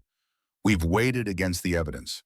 The probability that these authentication codes are genuine is less than 10%. The probability that we're looking at systematic enemy penetration is over 90%. When 90% isn't certainty. In war, nothing is certain," Hadley said. "But when the math tells you there's a 9 in 10 chance that someone is trying to trick you into launching nuclear weapons, you have to act on that information." Brennan walked to the terminal, looked at the data himself. His eyes moved across the numbers, the analysis, the proof. He was smart. Hadley could see him working through it, testing the logic, looking for flaws. "The temporal embedding patterns," Brennan said slowly. "You're saying someone planted Soviet cipher signatures in our authentication codes. Why would they do that if they're trying to hide a penetration? Why leave traces?" "Two possibilities," Ashford answered. "Either it's a signature, a way for the Soviets to recognize which messages are part of their operation, or it's misdirection planted by someone inside our system to make it look like Soviet action when it's actually something else." "Something else like what?" "Like a black operation run by someone in our own intelligence community," Thornhill said quietly. "Like a test that's gotten out of control. Like a faction within the government that wants to create conditions for preemptive war." Brennan stared at him. "You're suggesting an American conspiracy to start nuclear war." "I'm suggesting we don't know who's behind this, but we know the authentication codes are false. And we know that if we follow those codes, millions of people could die." The young lieutenant turned away, his shoulders tight. When he spoke again, his voice was barely above a whisper. "6 months ago, 2 men approached me. They said they were CIA. They showed me credentials. They recruited me for something called Operation Coldwater." The room went absolutely silent. Hadley felt ice water dump into his veins. "What did you just say?" Brennan turned back, his face anguished. They told me it was a classified test program. They said SAC was running exercises to measure Soviet satellite detection capabilities. My job was to inject modified authentication codes into routine messages, small modifications, timestamp adjustments, pattern insertions. They said it was vital to national security. Jesus Christ, Ashford breathed. They told me the codes would never reach actual launch authorization. Brennan continued, words spilling out now. They said it was just intelligence gathering, testing how fast the Soviets would detect anomalies in our communications. I thought I was helping. I thought I was following orders. Thornhill's voice was dangerously quiet. You've been planting the compromised authentication codes. I didn't know they were compromised. They told me it was a test. Who told you names now? They didn't give names. One was maybe 50 gray hair scar on his left hand. The other was younger, early 30s Boston accent. They met me at a bar in Great Falls, off base. They showed me CIA credentials and told me the program was compartmented, that if I told anyone, I'd be court-martialed for breaching national security. Hadley moved closer. Did they give you physical materials, punch cards, code sequences? Yes, modified authentication strings on paper. I was supposed to feed them into the system during routine message processing. Make it look like normal traffic. For how long? 3 months, starting in August. And tonight's DEF CON upgrade? Brennan's face crumpled. I didn't know. I swear to God I didn't know. After I fed in the modifications, I called the contact number they gave me. I asked if the test was still a simulation. They wouldn't answer. They just told me the information was above my clearance and hung up. You realize what you'd done, Ashford said. I realized I might have helped someone fake a nuclear alert, but I didn't know how to stop it. I didn't know who to tell. If I reported it, I'd be admitting I'd participated in unauthorized modification of authentication codes. My career would be over. My father's reputation would be destroyed. I hoped it really was just a test. Thornhill grabbed the young man's shoulders. Listen to me very carefully. Those men were not CIA, or if they were running an operation that has now resulted in a false DEF CON alert that could trigger nuclear war. You have been used as an unwitting participant in what is either enemy action or the most catastrophically stupid black operation in American history. I'm sorry, Brennan whispered. God, I'm so sorry. Sorry doesn't help us now. Thornhill released him and stepped back. What we need to know is this: can the authentication modifications be reversed? Can we prove to SAC that the codes are false by demonstrating how they were altered? Brennan wiped his eyes. Maybe. The modifications were inserted at the message generation level. If we could access the SAC authentication server and compare the original algorithm output against the modified messages, we could show the discrepancy. Can we do that from here? No. The authentication server is at Offutt Air Force Base. It's physically isolated from the network for security. You'd have to be in the server room to access it. Then we're back to our original plan, Hadley said. Disable communications, buy time contact, someone who can order independent verification. Thornhill looked at Brennan. Will you help us? You got us into this mess. You can help us get out of it. The young lieutenant's face showed the weight of the decision, his entire career. His father's legacy, the honor code he'd sworn to uphold at West Point. Against that, the possibility that he'd been manipulated into helping start a nuclear war. What do you need me to do? He asked quietly. The antenna farm, Thornhill said. We need to access the primary communications array and take it offline in a way that looks like equipment failure, not sabotage. Can you do that? Brennan thought for a moment. There's a thermal management system that regulates temperature in the transmitter housings. If it fails, the systems will automatically shut down to prevent damage. It would take 30 minutes to diagnose and maybe an hour to repair, even if they know what they're looking for. How do we trigger the failure? There's a coolant valve in the equipment building. Close it manually and the temperature sensors will register overheating within 5 minutes. The safeties will kick in and power down the array. Security on the equipment building. One guard, but I have access codes for systems maintenance. I can get us in. Awesome, Ashford asked. You'll need someone to show you which valve to close, Brennan said. And if we're questioned, it's better if a nuclear systems officer is present to provide technical justification. Thornhill nodded. Captain Hadley stays here to prepare our communication to Deputy Secretary Perry. Major Ashford and I will accompany Lieutenant Brennan to the antenna farm. We shut down the array, return to the command center, and use the confusion to make an off-base call from an unmonitored line. What unmonitored line? Hadley asked. The base chapel, Thornhill said. It has a civilian phone for religious personnel to contact next of kin during emergencies. Security doesn't monitor it because it's protected under religious confidentiality protocols.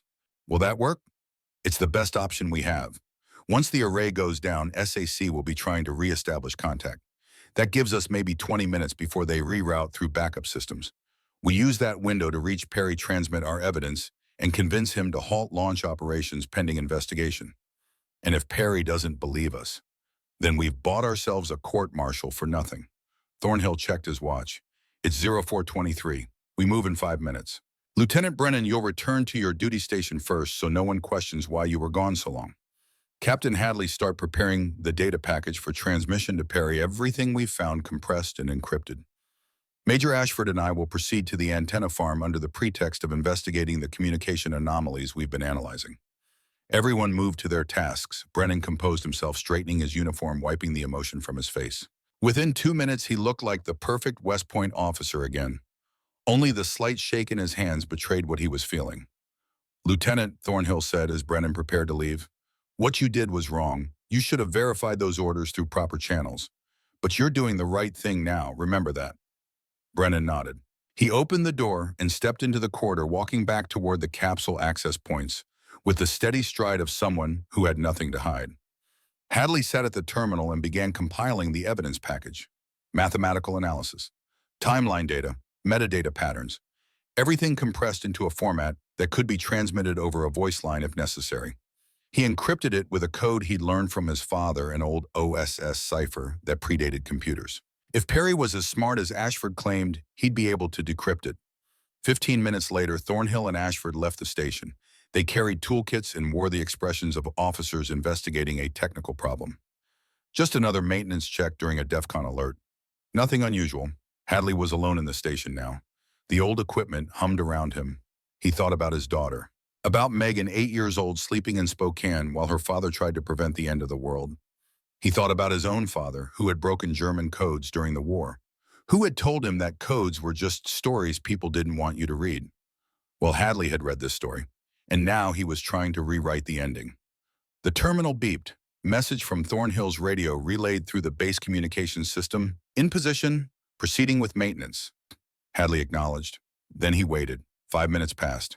10. The terminal beeped again. Different alert this time. System-wide notification. Attention all stations, primary communications array experiencing thermal failure. Automatic shutdown in progress. Maintenance crews responding. It had worked. The antenna farm was going offline. Hadley grabbed the encrypted data package and headed for the command center. Time to make the most important phone call of his life. Time to try to stop a war that hadn't started yet. The base chapel sat at the eastern edge of the underground complex, tucked into a section that had been added in 1971 as an afterthought. Someone in the Pentagon had decided that men who controlled nuclear weapons should have access to God even 300 feet below the surface. The result was a small room with concrete walls painted pale blue, 6 rows of folding chairs, and a wooden cross that looked like it had been made in a high school shop class. Warren Hadley had been inside exactly twice. Once for a memorial service when a maintenance technician had died in a training accident. Once for Christmas Eve services that Thornhill had strongly suggested he attend. Both times he'd felt like an imposter. He wasn't a religious man. His father had taught him to believe in mathematics, not miracles. But right now he'd take whatever help he could get. The chaplain's office was a closet-sized space behind the chapel proper. Empty at this hour, the door was unlocked. The religious personnel operated on trust even in a nuclear bunker. Inside was a metal desk, a filing cabinet, and a rotary phone sitting on a doily someone's grandmother had probably crocheted. The phone was beige, civilian model, direct outside line. Hadley closed the door behind him and sat at the desk. The encrypted data package was in his breast pocket, reduced to a string of alphanumeric code he'd memorized. If this worked, he'd recite it to Perry over the phone. If it didn't work, this would be the last phone call he ever made as a free man. He picked up the receiver. Dial tone, the sound of the normal world where people called their families and ordered pizza and made appointments they expected to keep. His hand was steady as he dialed. The number Ashford had given him had 14 digits. International routing prefix, even though it was a domestic call, some kind of secure switchboard protocol. The line clicked, rang once, twice. A woman's voice answered. Flat, professional. Secure line. Authentication required. Hadley's mouth was dry. This is Captain Warren Hadley, United States Air Force, serial number 274698382. I need to speak with Deputy Secretary Perry. Code word Broken Arrow. It was the only code word he knew that might get attention. Broken Arrow meant lost nuclear weapon. Technically inaccurate, but close enough. Pause. Hold. Silence on the line. Somewhere protocols were being followed. Calls were being traced. Security personnel were being alerted that someone at Malmstrom Air Force Base was using an unauthorized line to contact senior DoD leadership. During a DEFCON 2 alert, Hadley counted his heartbeats. 15, 20, 30. Click. This is William Perry. The voice was older, measured, the slight hoarseness of a man who'd been awake for 20 hours straight. I'm told you're claiming a broken arrow situation. To whom am I speaking? Dr. Perry, my name is Captain Warren Hadley. I'm a cryptographic officer at Malmstrom. Sir, we don't have a lost weapon. We have something worse. The DEFCON 2 upgrade authorization you received tonight is based on compromised authentication codes. Someone has penetrated the SAC command network. Silence. Not empty silence. The silence of a very smart man processing information and deciding whether he was talking to a whistleblower or a lunatic. That's a serious allegation, Captain. The authentication systems have multiple verification layers. Yes, sir, and someone has compromised all of them. I have mathematical proof, structural analysis showing the codes fail deep validation. Temporal embedding patterns consistent with Soviet cipher protocols. Evidence of systematic penetration across every ICBM installation in the continental United States. You're claiming the Soviets have hacked our nuclear command system. I'm claiming someone has, sir, Soviet intelligence, or someone who wants us to think it's Soviet intelligence. But the authentication code that ordered Malmstrom to DEFCON 2 has only an 8.3% probability of genuine origin. I can prove it. Another pause. Hadley could hear background noise now. Voices. Someone was in the room with Perry asking questions. The deputy secretary's hand covered the receiver, muffled conversation. Then Perry came back. Captain, I'm going to ask you a question, and I need you to answer honestly. Have you slept in the last 24 hours? It was a test, checking if Hadley was having a stress-induced breakdown. No, sir. I've been on duty for 14 hours. But I'm not hallucinating. Major Claire Ashford, our senior intelligence officer, verified my analysis independently. She's MIT mathematics, former NSA. She confirmed the structural failures. Colonel Garrett Thornhill, installation commander, used emergency protocols to access authentication logs from other bases. The pattern is everywhere. Where is Colonel Thornhill now? Disabling our primary communications array to prevent launch authorization from reaching the missile capsule, sir. Because SAI won't listen. We tried to report through chain of command.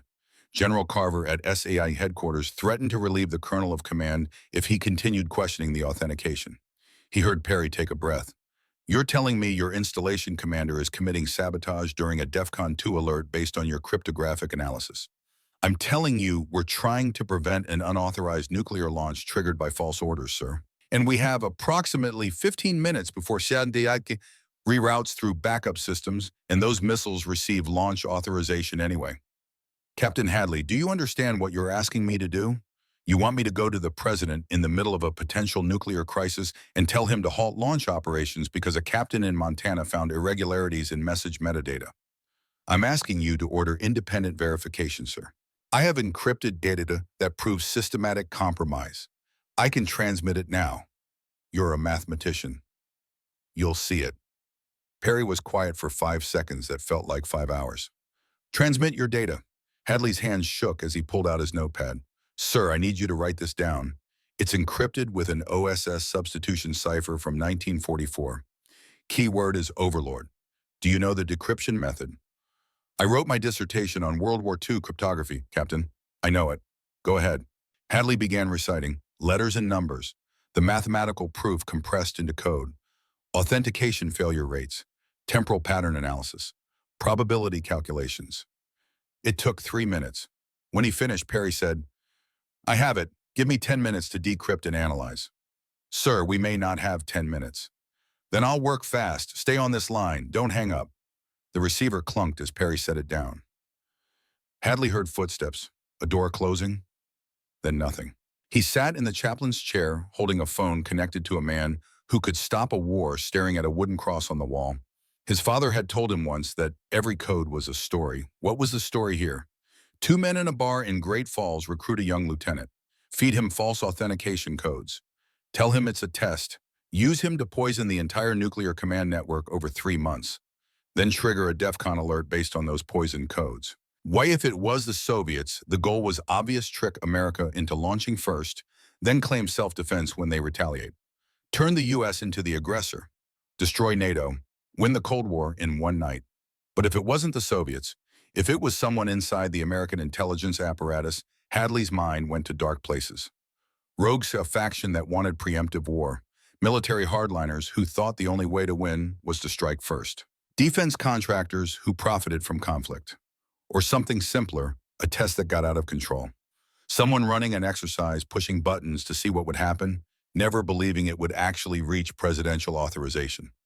The phone clunked. Perry was back. "Captain Hadley, I've decrypted your data."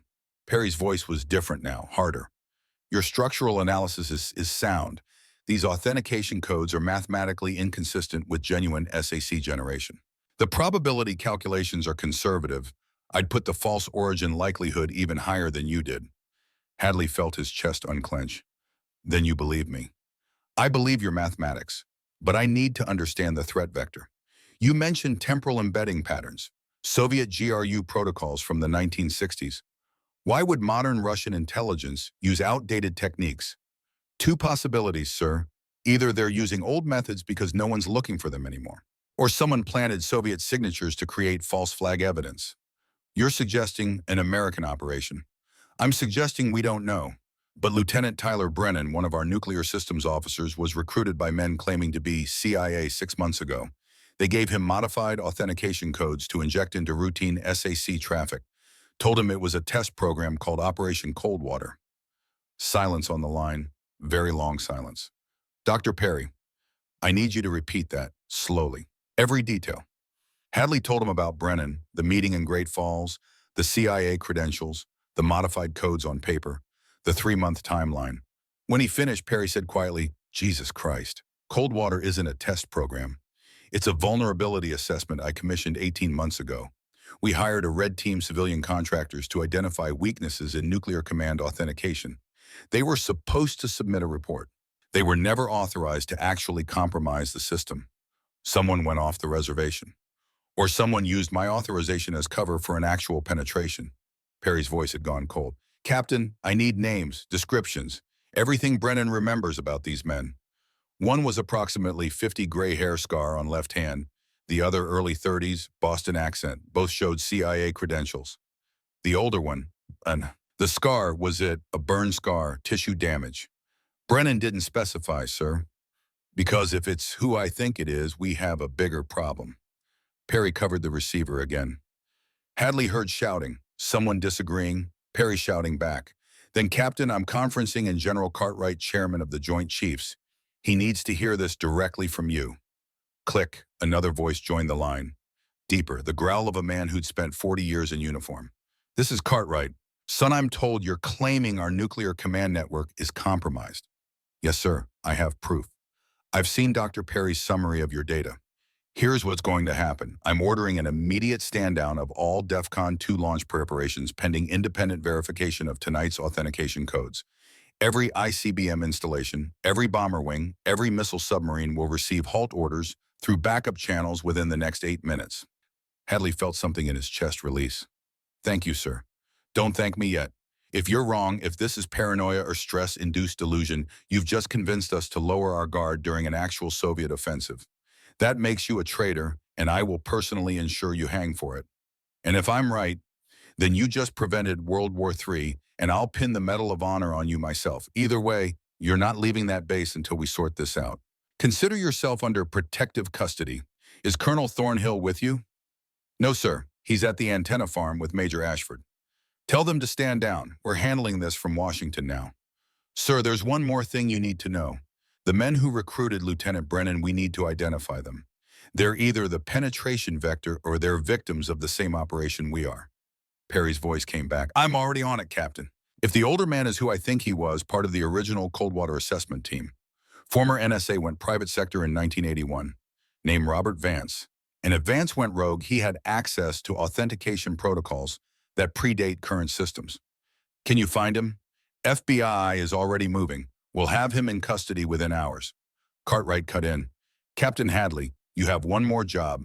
I need you to secure Lieutenant Brennan. If he's been compromised, willing or unwilling, he's now a material witness.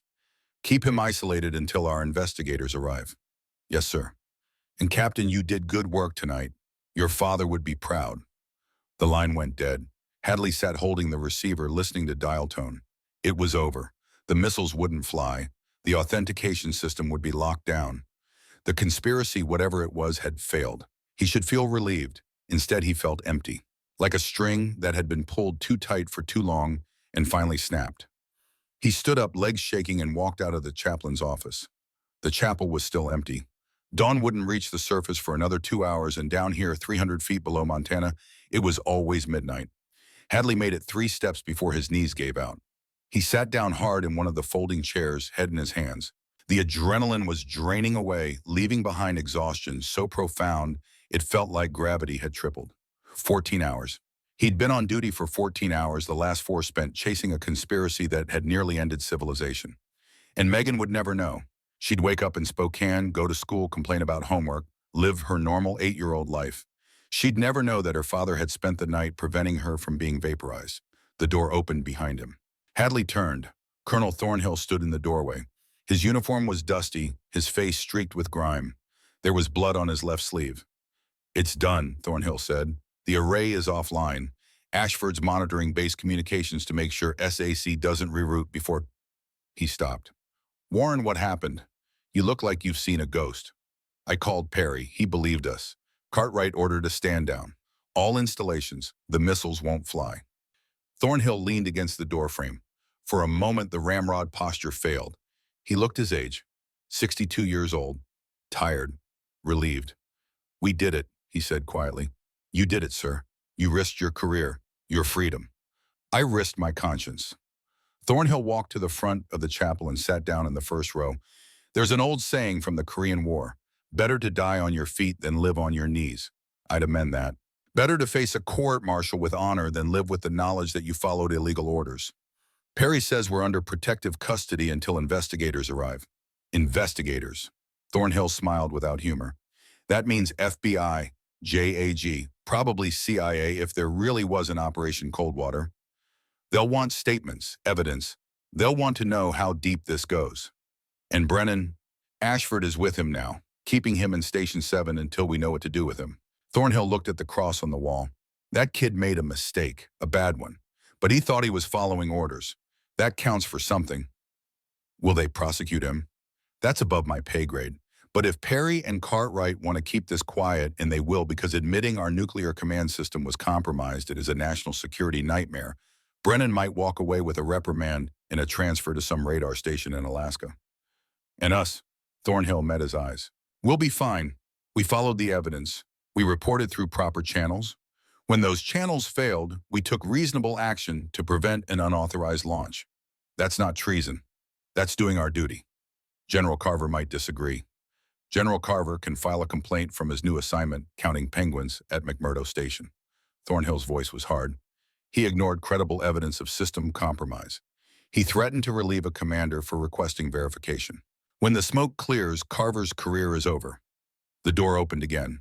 Major Ashford entered, carrying a radio and looking exhausted. Sirs, we just received flash traffic from SAC. All DEFCON 2 postures are rescinded effective immediately. Return to DEFCON 4. Stand down launch preparation procedures. No explanation given, just orders. It's confirmed then, Thornhill said. Cartwright moved fast. Ashford looked at Hadley. Did Perry believe you? He did. More than that, he'd commissioned something called Operation Coldwater 18 months ago. A civilian red team assessment of authentication vulnerabilities. Someone on that team went rogue, started actually compromising the system instead of just reporting weaknesses. Do they know who? Perry thinks it's a man named Robert Vance, former NSA. The FBI is looking for him now. And the second man, the one with the Boston accent. Hadley shook his head. No idea. But if Vance was running a penetration operation, he wouldn't do it alone. There's at least one other conspirator, maybe more. Ashford sat down in the second row. What do we do now? We wait, Thornhill said. Investigators will be here by noon. Until then, we maintain security. We don't talk to anyone about what we found, and we keep Brennan isolated. And after the investigators, after Thornhill looked at both of them, after we go back to our jobs, we turn our keys when we're ordered.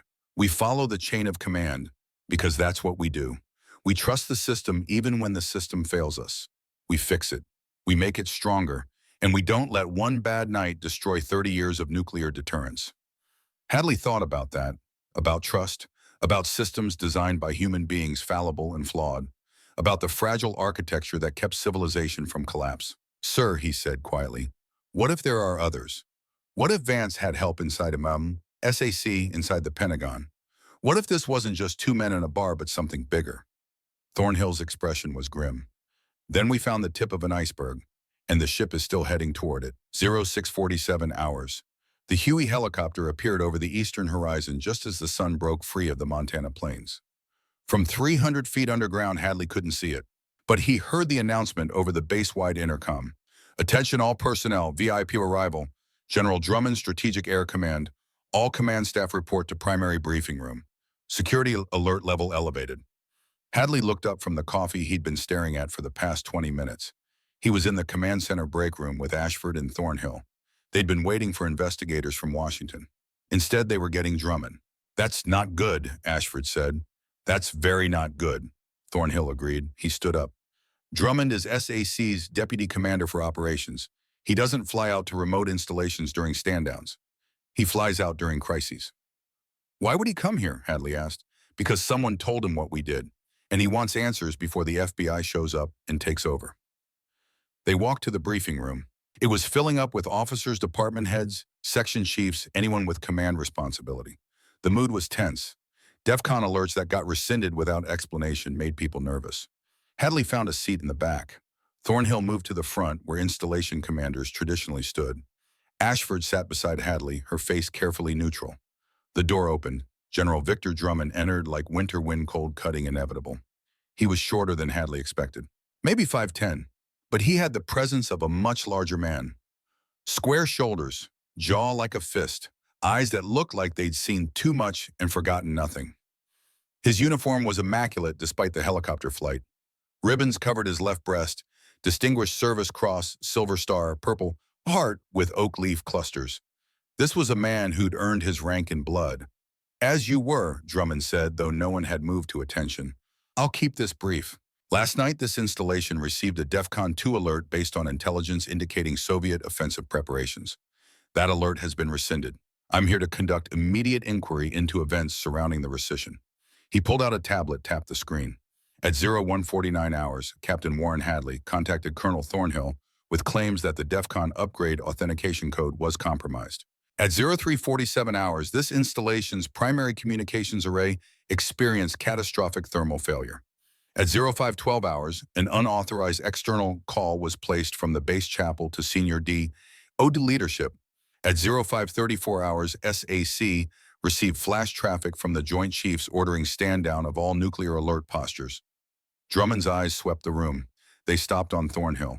Colonel Thornhill, did you authorize the sabotage of this installation's communications equipment during a DEFCON alert?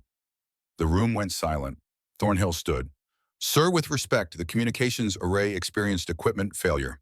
Lieutenant Brennan and Major Ashford were conducting thermal management inspection when... I didn't ask for a cover story, Colonel. I asked for the truth. Drummond's voice cut like a blade. Did you deliberately disable this installation's ability to receive launch authorization from SAC? Thornhill's jaw tightened. Yes, sir, I did. Gasps around the room, officers exchanging looks. This was career suicide in real time. On what authority?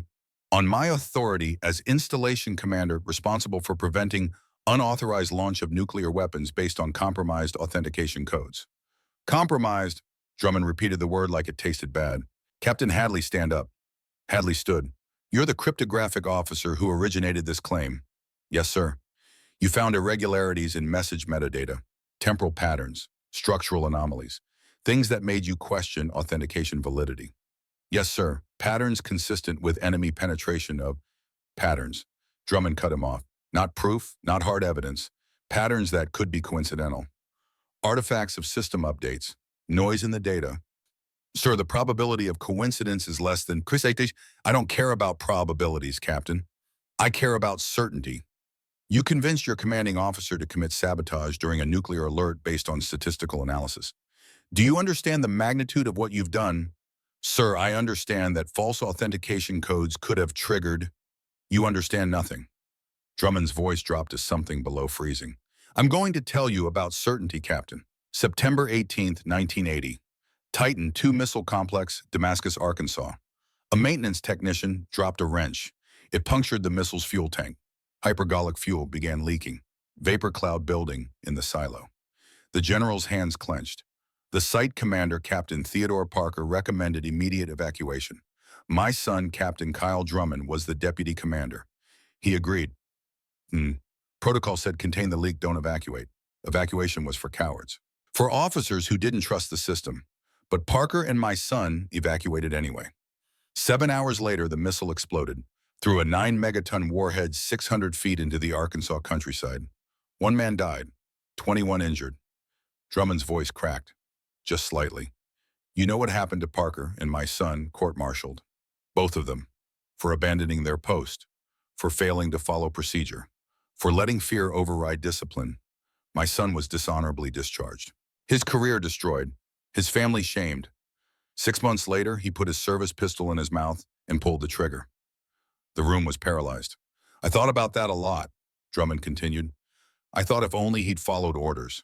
If only he'd trusted the system.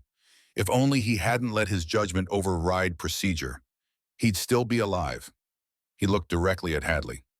But I was wrong, Captain. You know why.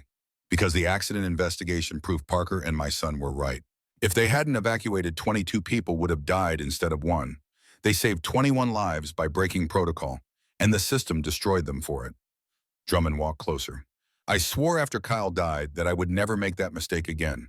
I would never punish an officer for making the hard call, for seeing something the system missed, for having the courage to say the Emperor has no clothes. He stopped in front of Thornhill. Colonel, you were right to question the authentication codes. You were right to protect your installation. And I was wrong to let General Carver threaten you for doing your duty. Thornhill blinked. Sir, I reviewed your calls to SAC headquarters. Carver dismissed your concerns without investigation. He prioritized procedural compliance over system integrity. That's a failure of leadership. Drummond's voice hardened. As of 0600 hours, General Carver has been relieved of command pending inquiry. I'm assuming operational authority over Strategic Air Command until this situation is resolved. He turned to address the room. Here's what we know. The authentication codes transmitted last night were mathematically inconsistent with genuine SAC generation. Someone compromised our command network. We don't know who, we don't know how deep it goes. But we know it happened because Captain Hadley had the intelligence to notice and the courage to report it. Drummond looked at Hadley. You saved us, son, all of us. You prevented a nuclear launch based on false orders. That makes you either the luckiest officer in the Air Force or the best cryptographer I've ever met. I'm betting on the latter. Hadley didn't know what to say. Thank you, sir. Don't thank me. Thank your father for teaching you to think. And thank Colonel Thornhill for listening. Drummond pulled out a folder. Now we have work to do. FBI is en route with a counterintelligence team. They'll want statements from everyone involved. Captain Hadley, Major Ashford, Colonel Thornhill. You three are restricted to base pending debriefing. Lieutenant Brennan is under protective custody in Station 7. No one talks to him without DOD authorization. What about the investigation? Ashford asked. Do we know who compromised the system? We have leads. A civilian contractor named Robert Vance, former NSA, part of a vulnerability assessment team. FBI raided his apartment in Arlington 2 hours ago. He wasn't there, but they found documents, authentication protocols, access codes, evidence he'd been planning this for months. Planning what exactly? Thornhill asked. What was the end game? Drummond's expression went dark. We don't know yet, but Dr. Perry has a theory. He thinks Vance believed he could prove our nuclear command system was vulnerable by actually triggering a false alert. Demonstrate the weakness so dramatically that Congress would fund complete system overhaul. Billions in contracts. Vance's consulting firm positioned to win them all. He was going to start a war for money. Hadley couldn't keep the disbelief out of his voice. I don't think Vance believed it would actually reach launch authorization. He thought someone would catch it. Someone would see the pattern's raise alarm, shut it down. He was testing us, and we almost failed. Almost, Thornhill said quietly. But we didn't, because one captain looked closer. Drummond nodded. That's why we need better systems. Redundant verification. Human oversight that can't be bypassed. We got lucky this time. Next time we might not. The general checked his watch. I need to return to Offutt, coordinate the investigation. But I want you three to know what you did last night saved American lives. Russian lives. Probably every life on this planet. That debt can never be repaid, but it will be recognized. He moved toward the door, then stopped. Turned back. Captain Hadley, one more thing. Your daughter, Megan, she lives in Spokane. Hadley froze. Yes, sir. How did you Because if those missiles had flown, Spokane was on the Soviet target list. Fairchild Air Force Base, bomber wing. They would have hit it with at least 2 warheads. Your daughter was inside the radius. The general's voice softened. You didn't just save the world last night, son. You saved your little girl. Remember that when the nightmares come. Remember that every choice you made, every protocol you broke, every order you questioned, it brought her one day closer to growing up. Drummond left. The room stayed silent for a long time. The sky over Arlington was the kind of blue that hurt to look at. Perfect. Cloudless. The kind of day that made you forget winter had ever existed. Warren Hadley stood in his dress uniform watching 7 riflemen raise their weapons toward that impossible sky. The coffin before them was draped in an American flag, the fabric so crisp it looked like it had been starched into submission. Colonel Garrett Thornhill, 1921 to 1984. The rifles cracked. 7 shots. Perfect synchronization. Birds scattered from nearby trees. Hadley didn't flinch. He'd been expecting it. He'd been expecting all of this, the honor guard, the folded flag, the words about service and sacrifice. What he hadn't expected was how empty it would feel. Thornhill had died 3 weeks ago. Heart attack officially. The lung cancer had spread faster than anyone predicted, but in the end it was his heart that gave out. Poetic, maybe. The man who'd risked everything to prevent a nuclear war killed by the organ that had driven him to do it. The ceremony was small. Military funerals usually were unless you were a general or a Medal of Honor recipient. Thornhill had been neither, just a colonel who'd served his country for 40 years and died with secrets that would stay classified for decades. Hadley knew some of those secrets. He'd helped create them. The honor guard folded the flag with mechanical precision, each fold exact, each crease sharp enough to cut. They presented it to Thornhill's sister, a small woman in her 70s who looked like she'd been crying for days. She accepted the flag with shaking hands, nodded, said nothing. Hadley waited until the official ceremony ended, until the other mourners, maybe 30 people total, began to drift away toward their cars. Then he approached the grave. Sir, he said quietly, I thought you'd want to know. They caught him. The coffin, of course, didn't answer, but Hadley continued anyway. Robert Vance, FB, I found him in Great Falls 2 days after the incident. He was staying at a motel 6 miles from Malmstrom. He'd been watching the base, waiting to see if his plan worked. Hadley looked at the freshly turned earth. He confessed everything, said he thought he was saving the country, proving the authentication system was vulnerable before the Soviets could exploit it for real. He actually believed he was a patriot. A breeze moved through the cemetery. Somewhere a cardinal sang. The man who recruited him, the one with the Boston accent, his name was Dmitry Volkov, GRU officer operating under diplomatic cover. Vance thought he was running Volkov as an asset. Turns out it was the other way around. The Russians were feeding him intelligence, encouraging him, helping him build the penetration. They wanted us to launch. They wanted us to be the aggressors. Hadley's hands clenched. But here's the thing, sir. Perry showed me the classified brief. The Soviets received false alerts too. Same night. Their system told them we were launching first. Someone was playing both sides, trying to get us to annihilate each other. He paused. We still don't know who. Vance wasn't smart enough. Volkov was a mid-level officer. Someone else was running the whole operation.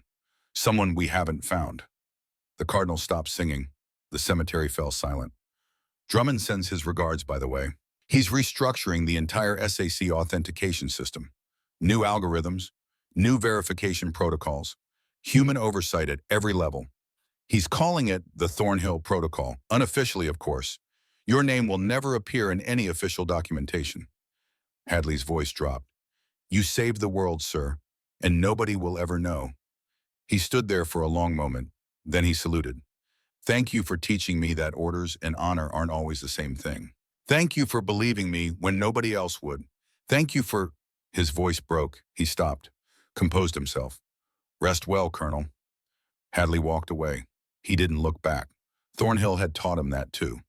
Once you'd made a decision, you moved forward. You didn't second guess. You didn't wallow. You just kept walking. Spokane, Washington, 1400 hours. Megan Hadley was 9 years old and currently explaining in excruciating detail why her fourth-grade teacher was wrong about the American Revolution. She said the British were bad guys, Megan said from the passenger seat of Hadley's car. But that's not true. They were just doing what they thought was right. And we were doing what we thought was right. Nobody's really a bad guy. They're just on different sides. Hadley smiled despite himself. That's pretty smart thinking, kiddo. I know. She said it matter-of-factly without arrogance. Just truth. They'd been driving for 20 minutes. Weekend custody. Hadley got her every other weekend now, plus 2 weeks in summer. It wasn't enough. It would never be enough. But it was what he had. Where are we going? Megan asked. My apartment. I thought we could order pizza, maybe watch a movie. Can we watch Star Wars? We watched Star Wars last time. So it's a good movie? It is a good movie, Hadley agreed. But maybe we could do something different this time. Megan considered this. Like what? Hadley pulled into the parking lot of his apartment complex. It was a modest building in a quiet neighborhood. Nothing fancy. Just a place to sleep between assignments. Like this, he said. Inside the apartment, he pulled out a 3-ring binder from his desk drawer. Old, worn, the kind of thing that looked like it had survived a war. Because it had. What's that? Megan asked. It belonged to your grandfather. My dad. He was a code breaker during World War II. Megan's eyes widened. Really? Really? Hadley opened the binder. Inside were pages filled with cipher wheels, substitution tables, frequency analysis charts. The handwriting was his father's careful, precise, the script of a man who understood that details mattered. Codes, Megan breathed, like secret messages. Exactly like secret messages. Hadley pointed to one of the pages. See this? It's a substitution cipher. Every letter in the alphabet gets replaced by a different letter. A becomes FB, becomes QC, becomes M. If you know the pattern, you can read the message. If you don't, it just looks like gibberish, Megan finished. Right. She studied the page with an intensity that reminded Hadley of himself at that age. Of his father showing him these same pages in their Baltimore row house, smoke from a Lucky Strike curling toward the ceiling. Can you teach me? Megan asked. Hadley felt something in his chest tighten. Yeah, I can teach you. They spent the next 2 hours at the kitchen table. Hadley showed her the basics. How to build a cipher wheel, how to encrypt a simple message, how to look for patterns in seemingly random text. Megan absorbed it like a sponge, asked questions, made connections, saw patterns that most adults would miss. Daddy, she said at one point. Yeah, why did Grandpa do this at break codes? Hadley thought about how to answer. Because sometimes people hide the truth. Sometimes they hide it because they're afraid. Sometimes because they're ashamed. And sometimes because they want to hurt people. But if you can break the code, then you can find the truth, even when people don't want you to. Megan nodded slowly. Is that what you do at your job? Hadley hesitated. He couldn't tell her about Malmstrom, about Thornhill, about the night he'd helped prevent World War III. That was classified, would be classified for decades. But he could tell her something. I try to, he said. I try to find the truth, even when it's hard, even when people don't want me to. Did you ever find something really important? Hadley looked at his daughter, 9 years old, smart beyond her years, growing up in a world that had almost ended 6 months ago. Once, he said quietly, I found something that mattered a lot. What happened? Some people got hurt, some people got saved, and the world kept turning. Megan processed this. That sounds like a good ending. It wasn't really an ending, Hadley said. More like a beginning of something different. She smiled. I like beginnings. Me too, kiddo, me too. The phone rang. Hadley answered it. Warren, it's Claire. Ian Major Claire Ashford. She'd been promoted too, working at NSA now, same building as Hadley, different division. Hey Claire, what's up? Have you been watching the news? No, I'm with Megan. They're announcing new nuclear command security measures, enhanced authentication protocols, redundant verification systems. They're crediting it to lessons learned from recent security assessments. Hadley understood. They're not mentioning cold water. Of course not. But the system we helped expose, it's being completely rebuilt. Drummond pushed it through, billions in funding. That's good. That's all you have to say. We saved the world, Warren. We're changing how nuclear weapons are controlled. Forever. Hadley watched Megan work on encrypting a message. Her tongue stuck out slightly in concentration. The same expression her mother used to make. We did what needed to be done, he said. The recognition doesn't matter. Thornhill would say the same thing. He did say the same thing. Last time I saw him. Silence on the line. Then I miss him too. Yeah. Listen, there's something else. Brennan called me. He's doing okay, working as a civilian analyst. He wanted me to tell you, he wanted to say thank you. For what? For giving him a second chance. Hadley remembered the young lieutenant, 26 years old, terrified, ashamed, desperate to fix what he'd broken. He earned it, Hadley said. We all did. Ashford paused. You doing okay? I'm teaching my daughter cryptography. Of course you are. He could hear the smile in her voice. See you Monday. See you Monday. He hung up. Megan held up a piece of paper. I finished. Let's see it. She'd encrypted a message using the substitution cipher. Hadley worked through it, carefully translating each letter. Codes are cool. I love you, Daddy. He looked at his daughter, at her bright eyes, her proud smile. This 9-year-old who could have been vaporized in nuclear fire 6 months ago and didn't even know it. I love you too, kiddo, he said. Can we do more? We can do as many as you want. They worked until the sunset, building ciphers, breaking codes, finding truth hidden in patterns. Outside, the world turned. 50 missiles sat in Montana silos. Their electronic leashes rebuilt their authentication systems, redesigned their safeties, strengthened. Nobody knew how close it had come. Nobody would know for 50 years when the files were finally declassified. But Warren Hadley knew, and someday when Megan was old enough, he'd tell her. He'd tell her about the night her father chose truth over orders, about the colonel who chose conscience over career, about patterns that saved 50 million lives. He'd tell her why her grandfather's cipher book mattered, because codes weren't just puzzles. They were stories, stories about what people wanted to hide, what they were afraid of, what they'd do when everything was on the line. And sometimes, not often, but sometimes breaking those codes meant saving the world. Daddy, Megan asked, can I keep Grandpa's book? Hadley looked at the binder, his father's handwriting, his father's wisdom, passed from Joe to Warren to Megan. 3 generations, 3 code breakers, 3 people who understood that truth mattered more than comfort. It's yours, he said. Take care of it. I will. She held the binder like it was made of gold, like it was the most valuable thing in the world. And maybe Hadley thought it was. Truth usually is.